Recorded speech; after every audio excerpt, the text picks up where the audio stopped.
Et c'est le moment du mois où on retourne un an en arrière, revisiter les jeux de l'an passé.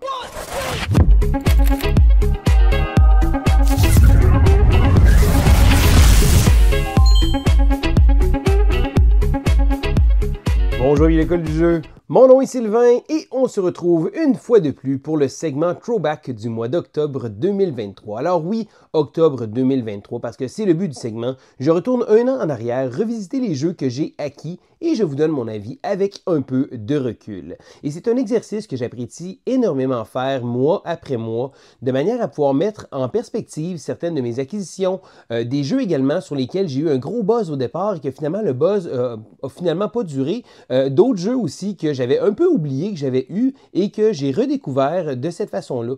Et bien entendu, comme d'habitude, ça me fait juste une excuse pour pouvoir vous parler d'une tonne de jeux différents.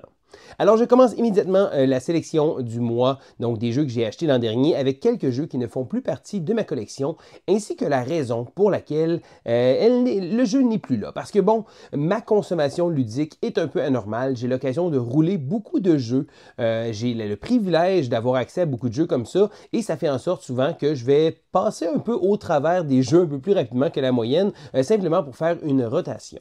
Donc, je commence avec le premier jeu sur la liste, c'est le jeu Imperial Miners. Alors, Imperial Miners vient un peu de la série des Imperial Settlers. Bon, il y a eu Imperial Settlers, l'Empire du Nord. En fait, c'est un jeu qui tire son thème un peu de là, un concept de jeu avec différentes factions qu'on va pouvoir ajouter, on va pouvoir recruter des cartes. Bon, dans le cas d'Imperial Miners, c'est un jeu très solitaire. Très peu d'interaction avec les autres joueurs. L'interaction est quasi nulle. Et pour certains, ça va être un gros turn-off. Pour moi, non, je pense que le jeu m'offrait le concept de jeu que j'aime beaucoup. J'aime beaucoup les petits jeux où on fabrique notre moteur, on crée notre engine et on essaye de l'exploiter le plus possible. Donc, j'ai joué plusieurs parties. Au départ, j'ai beaucoup apprécié ce jeu-là. Mais après avoir joué quelques parties, j'ai trouvé que ça revenait un peu souvent au même. Donc, oui, les types de combinaisons peuvent revenir. Je sais qu'ils ont lancé une extension et lorsque le jeu va avoir plusieurs extensions derrière la cravate, le jeu va probablement être bonifié.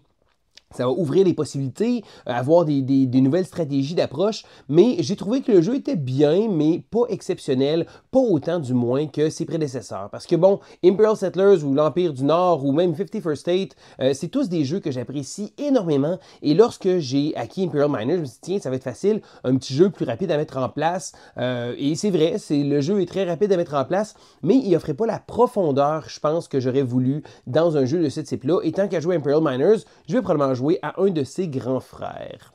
Je continue avec un jeu qui s'appelle Fit to Print. Alors, Fit to Print, qui a d'ailleurs été traduit en français à la une, je crois, ou quelque chose comme ça, est un jeu qui offrait une prémisse très intéressante. Premièrement, le thème me plaît beaucoup. On doit faire la page frontispice, donc la une d'un journal. Et là, la partie va être faite en 3 rondes. La page du vendredi, du samedi et du dimanche sont toujours un peu plus grosses. Et le tout est fait avec des petits carrés, donc des carrés et des rectangles de différentes formes qu'on va devoir placer dans une grille pour pouvoir faire notre une. Et là, on va devoir marquer des points avec différentes combinaisons, que ce soit des articles, des illustrations, des choses comme ça. Et le tout est codifié avec des couleurs et des types qu'on va pouvoir faire pour essayer de marquer des points de différentes façons. Il faut également il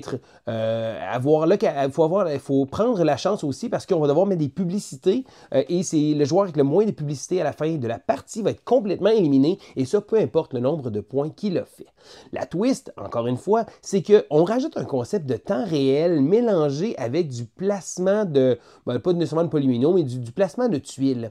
Donc, les joueurs vont, lors de la première phase de jeu, récupérer des articles et les placer sur le bureau. On ne peut pas les placer dans la petite grille, donc on va récupérer beaucoup d'articles et après ça, lorsqu'on est prêt, on va pouvoir monter notre page, mais on ne pourra pas retourner en arrière pour aller chercher des nouveaux articles. Ça va faire en sorte que les premières parties, on va gravement se planter solide sur la quantité de matériel qu'on va avoir. Soit qu'on n'en aurait pas assez et que notre journal va avoir des gros espaces blancs, ou qu'on va en avoir beaucoup trop et qu'on va perdre des points à cause qu'on va en avoir trop pris. Donc, un petit jeu intéressant qui gagne à être joué, je crois, avec beaucoup de joueurs. J'ai joué, je crois, avec 6 personnes les premières parties et lorsque j'ai joué à 4, 5, 6, du gros fun, c'est bien amusant, mais après ça, lorsque j'ai joué à 2, 3 joueurs, il manque le petit kick-in qui est intéressant pour des jeux à grand déploiement comme ça. Donc, le jeu ne fait plus partie de ma collection, même s'il me donnait une petite vibe de Galaxy Trucker, mais je pense qu'au final, je vais quand même préférer un jeu comme Galaxy Trucker parce qu'il y a le même effet d'aller chercher les tuiles au départ. Mais le thème était quand même bien rendu. Bon, des petits animaux, ça rajoutait au truc mignon. Et une petite chose complètement inutile, mais que j'ai trouvé vraiment super, c'est que le jeu venait avec un petit bureau là, qu'on montait en carton et on devait placer nos articles sur le petit bureau. Je trouvais ça très sympathique et ça rendait le thème vraiment vivant. Le dernier jeu que je n'ai plus dans ma collection, c'est un jeu qui s'appelle Amalfi Renaissance. Alors, Amalfi Renaissance est une réédition du jeu Amalfi que pas grand monde connaissait, du moins, moi, je ne le connaissais pas du tout. Alors, Amalfi Renaissance nous offrait une bonification du jeu parce que là, on a droit à du beau matériel, des plateaux double couche, un concept intéressant, mais c'est un jeu qui... J'ai joué ma première partie, j'étais comme il faut que je rejoue. J'ai rejoué une seconde partie. J'avais de la misère à me faire une tête autour du jeu, mais un ami avec qui j'ai joué, lui a vraiment aimé le jeu et je crois que c'est le genre de type de jeu qui gagne à être rejoué plusieurs fois parce que le jeu est bien pensé, parce que nos bateaux vont servir selon l'emplacement où ils vont être de différents types de ressources. Donc, on imagine qu'on met des ressources dans le bateau. Il y a une espèce de gestion qui va se faire autour de ça que j'avais trouvé vraiment, vraiment bien pensé. Donc, c'était vraiment original. Ça marchait bien, mais je pense que c'est un jeu qui va gagner à être joué plusieurs fois. Et moi, souvent, bon, je vais jouer quelques parties, je vais finir par passer à autre chose très rapidement. Malheureusement, Amalfi, c'est la raison pour laquelle il n'est pas resté dans ma collection, principalement parce qu'un ami à moi l'a vraiment beaucoup aimé, donc il est parti dans sa collection et je vais avoir l'occasion de pouvoir y rejouer si je le désire. Je continue ensuite avec quelques jeux qui sont encore dans ma collection cette fois-ci. Le premier s'appelle Cat in the Box. Alors l'an dernier, lorsque j'ai acquis Cat in the Box, le jeu avait un bon petit buzz. D'ailleurs, je l'avais joué au Delirium ludique et on avait vraiment été beaucoup de monde à être tombé sous le charme. Cat in the Box est un jeu de levée quantique.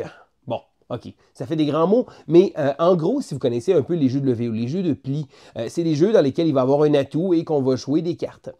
Ce qui est vraiment original et très intéressant avec Cat in the Box, c'est que toutes les cartes n'ont pas de couleur. Et lorsqu'on va jouer la carte, on va devoir décider en plaçant un marqueur quelle sera la couleur de la carte. Mais il faut faire attention parce que, comme un bon jeu de cartes, la carte ne peut se retrouver qu'une seule fois. Donc, même si plusieurs joueurs ont la même carte, eh bien, ils ne pourront pas jouer de la même couleur. Donc, si j'ai joué un 5 rouge, le 5 rouge est maintenant barré, donc un autre joueur ne pourra pas jouer le 5 rouge. Et ça amène une espèce de concept tellement bien pensé et ça marche vachement bien. J'ai tellement aimé ce jeu-là. Bon, le buzz est un peu tombé, ça fait un petit bout que j'y ai pas rejoué, mais je pense que c'était très original. En plus de ce concept-là, donc bien entendu, il ne faut pas créer de paradoxe parce que si on vient qu'à devoir jouer un 5 et qu'on ne peut pas, parce que bien entendu, il y a plus de chiffres que de couleurs différentes, donc ça se pourrait qu'on ait un 5 dans notre main et que le 5 n'appartient à aucune des couleurs, donc on va créer un paradoxe et là, tout le jeu s'effondre. Bon, la ronde se termine et il va y avoir un concept de points qui va se marquer selon les marqueurs qu'on va avoir placés au milieu. Donc, une belle petite twist, un beau petit puzzle,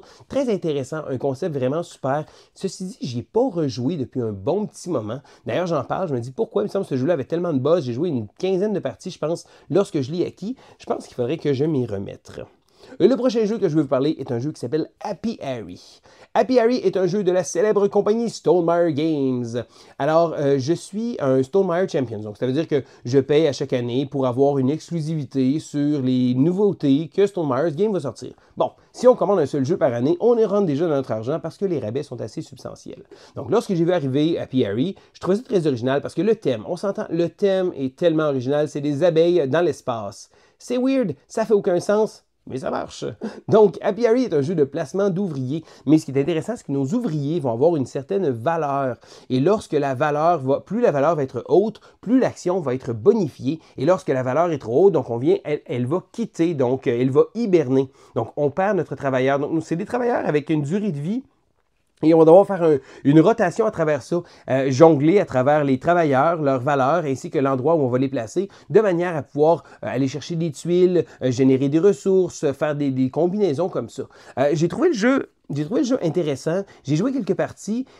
Et après ça, je me suis dit, bon, je l'ai mis un peu de côté. Je me suis dit, est-ce que je le vends? Et là, ils ont décidé de sortir une extension. Je me suis dit, bon, OK, on va essayer l'extension, voir. D'après ce que j'ai compris, je n'ai pas rejoué, mais d'après ce que j'ai compris, l'extension vient bonifier un peu le jeu de base. Donc, rajoute pas des concepts vraiment hors du commun, mais garde un peu l'essence même sans trop complexifier la chose. J'aime ça quand une extension vient rajouter un peu plus de stock. Je pense que je vais devoir jeter un coup d'œil à l'extension. Mais Happy Harry est un jeu qui fait bien les choses. Donc, c'est pas un mauvais jeu pour aucune raison, mais c'est pas un jeu qui se démarque énormément. Le concept des travailleurs est bien pensé, mais j'ai pas trouvé que c'était le jeu qui fait « Wow, OK, c'est vraiment exceptionnel. » Tu sais, c'est pas le Wingspan fan de la série, malheureusement, mais ça roulait quand même assez bien et assez bien pour qu'il reste encore dans ma collection.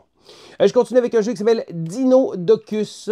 Alors, Dinodocus est un jeu pas très connu et qui ne devrait pas être très connu. C'est un jeu que j'ai trouvé dans un bazar lors d'un événement ludique pour acheter, pour jouer avec mon fils qui est un grand amateur de dinosaures. Le jeu est très ordinaire, mais bon, c'est des dinosaures, on a une gestion de main qu'on va faire, on va placer des cartes, on va créer des noms de dinosaures amusants. Le jeu est tellement passé dans le beurre que je me rappelle plus trop comment ça fonctionne. Mon fils a fini par jouer avec des cartes de dinosaures pour se créer des drôles de dinosaures avec les images qu'on plaçait. La grande originalité, bon, c'est qu'on va placer des pièces de dinosaures avec les cartes et on va créer un dinosaure avec un drôle de nom. C'est à peu près tout ce que je peux dire de positif sur le jeu. C'était très ordinaire, mais que voulez-vous, des fois, on fait des sacrifices pour nos enfants et on essaie des choses. Ça a été un de ces essais-là. Mais il est encore dans ma collection, fait que... Hein? Ça veut dire ce que ça veut dire. Je continue ensuite avec un jeu qui, lui, a été toute une expérience ludique pour moi. C'est le jeu Les Aventuriers du Rail, Légende de l'Ouest. Alors, Les Aventuriers du Rail Legacy est sorti l'an dernier et lorsque le jeu est arrivé, je me suis empressé de le découvrir et de le jouer. J'ai complété la campagne, chose qui est assez rare parce qu'habituellement, les campagnes, je les commence, mais je les termine pas souvent. Là, je me suis dit, je vais faire la campagne à 2 joueurs, histoire de maximiser mes chances de pouvoir la terminer et surtout de pouvoir en parler le plus rapidement possible. Alors, bien entendu, ça reste Les Aventuriers du Rail. Si vous n'aimez pas le concept de base du jeu, je ne pense pas que celui-là va changer votre opinion, mais pour ma part, c'est un jeu que c'est rendu pratiquement un classique moderne et je trouve ça très intéressant parce que ce jeu-là a fait découvrir l'univers ludique à tellement de monde et pour moi, c'est une bonne chose. Donc lorsqu'ils sont arrivés avec le concept du jeu Legacy, oh, excellent, c'est intéressant. Bon, le jeu nous offre 12 parties, je crois.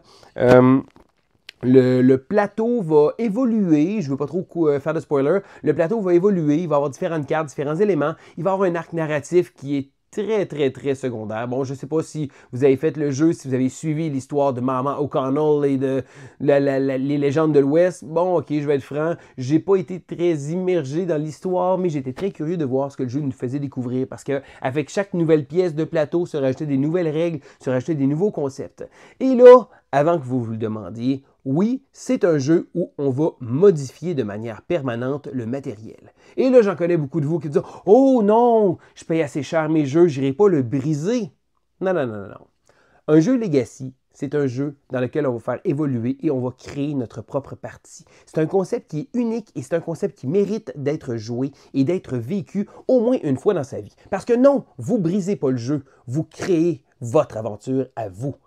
Je ne voudrais pas que tous les jeux soient de ce type-là, que tous les jeux soient des jeux à usage unique ou encore, bon, dans le cas ici de Ticket to Ride, c'est pas un jeu à usage unique. À la fin de la partie, on a une plaquette de jeux unique qu'on va pouvoir jouer, mais on s'entend, j'ai pas rejoué du tout au jeu après avoir fait l'aventure. Mais le fait de modifier, que ce soit d'écrire sur certaines composantes, de manipuler, de détruire, ça ajoute une immersion qu'aucun autre type de jeu nous offre. Donc non, je veux pas que tous les jeux soient comme ça, mais une fois de temps en temps, de vivre l'expérience et c'est fait pour être vécu. Dites pas, ben, je vais le conserver, je vais faire attention.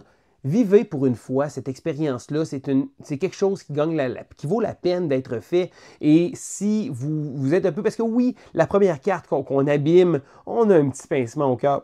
Et je fais attention à mes affaires. Oh non, je ne peux pas faire ça.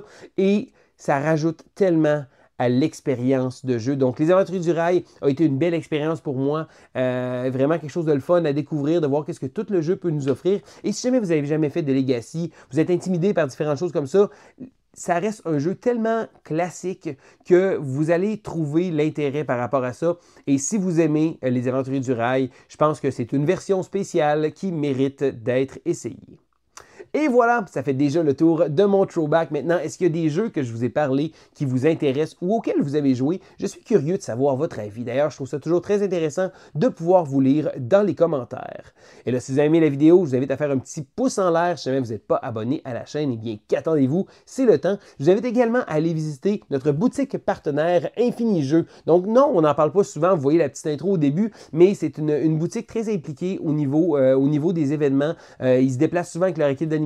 Ils étaient au Comic-Con de Québec. Ils font le salon du jeu et du jouet également. Donc, beaucoup d'événements comme ça. Et c'est une belle boutique qui mérite d'être découverte. Donc, c'est Sylvain pour l'École du jeu et on se dit à la prochaine!